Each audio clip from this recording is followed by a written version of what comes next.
Hello everyone and welcome back. My name is Eve Daniels, aka The Nerdy Nanny, and I write kids books. Today I kind of wanted to talk a little bit about diversity in writing.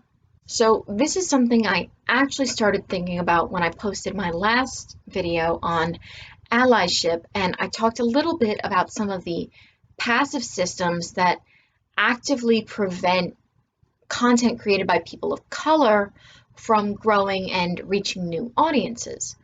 One of the things I talked about was diversifying your stream as a way to combat the natural preferences of social media and streaming algorithms. But I also talked about how I realized that quite unintentionally, my previous year's recommended reading list was a little monochromatic. So this year I actually did an experiment and I posted my reading list with the reverse. The books that I listed are almost entirely by or for people of color, at about the same ratio that my reading list was the year before in the opposite direction. I thought it was fascinating as I was doing the research for that reading list that none of these books that I was recommended on the people of color reading lists were showing up on regular reading lists, which seems absurd. You would expect at least a 3-to-1. But no, it was more like a 1 in 15 to 1 in 20, and that's just not good enough. But it made me think about how our own preferences on our own experiences can shape our writing and can influence our decisions about things. So it's not enough to be passively not racist. You have to be actively anti-racist. So towards that, I started reflecting a little bit more on my own work. Another thing that I mentioned was using the platform that you have to speak up in favor of diversity and help promote causes that are important to you whenever you can. And I haven't been doing that. And it's something that's really been bothering me. So I wanted to sort of take a look back and see how passive thinking can sort of get you to a place where you allow things to happen that you're not okay with. So for those who don't know, I have 5 books out right now. In my first book, my main character was intentionally ambiguously brown, if that makes sense. I wanted to have a character that all kids, but mostly girls, if I'm being honest, I wanted to have a character where people could envision themselves as her, regardless of race. And I was particularly inspired at the time by Hidden Figures, even though I came up with the story years before when I finally got around to hiring an illustrator. Hidden Figures had come out about the year before, and it was just sort of a turning point for me, made me think a little outside the box about how representation matters in kids' books. So with my first kids' book, it was an intentional choice. I wanted a character that kids of all colors could relate to. But in my following books, I didn't make those same choices. And for some of them, it almost makes sense. Several of my kids' books are specifically about words in Scandinavian languages that don't translate to English, so the characters are Scandinavian. I don't know if any of y'all have ever been to Sweden or Finland or Norway or Denmark, but we kind of pale, like very pale. So the main characters in those books reflect that. But I have other books out. I have one that's intentionally gender neutral. I have one that's mostly about puppies, granted, but there are humans in it. I have a couple of others in the works, and they were all pale.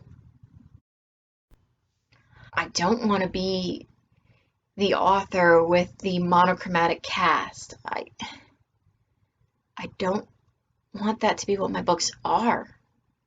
I want them to speak to kids, all kids. And while, yes, it is very common for authors to put themselves into their work and to therefore reflect their own experiences, that shouldn't be an excuse. It's a big old world out there, and so much of what that world is bright and colorful and comes from different places and speak different languages, and I want my books to reflect that. And so I need to be more intentional about the stories that I tell and the ways that I tell them. A lot of that it will come down to my illustrator and the conversations that we have going back and forth about future projects, but it is something that I am more conscious of now more than ever, and it is something that it shouldn't take something like this, you know? It shouldn't take a man being murdered to make me think about equal representation in kids' books. It should just be. But it comes back to those passive systems that we have in place. It comes back to algorithms recommending white content creators to people who are also white. It comes back to book lists recommending books by white authors over equally as amazing books written by people of color. It comes back to the book industry paying two authors completely separate rates in the same genres for the same word count based on what they think the sales are going to be because of color. These shouldn't be things that we have to actively think about, but we do. And until the day that we don't, I'm trying to be more conscientious of the characters that I use and who I represent and how. It's not just in my kids' books either. When I made this realization, I went back and I looked at a lot of my fiction, like going back to middle school fan fiction, and it was all very pasty. Very pasty. And as a beginning writer, I can understand it. You write from experience, and if your experience is monochromatic, that's what you write about. But the world is bigger and more diverse than that, and that should be reflected in literature. It should be reflected in the stories that we write and that we tell and that we share. As a writer, I have a platform. It's not a very big one, but I am proud of it, or I was. Thinking about how I'm failing different communities has made me less proud of the stories that I tell and the stories that I create for kids. And that sucks. Like I'm gonna be honest, that kind of pissed me off a little bit. I don't like being pissed off. Not very good at it. Um, I don't want to be that. I don't want to be that author with only white characters.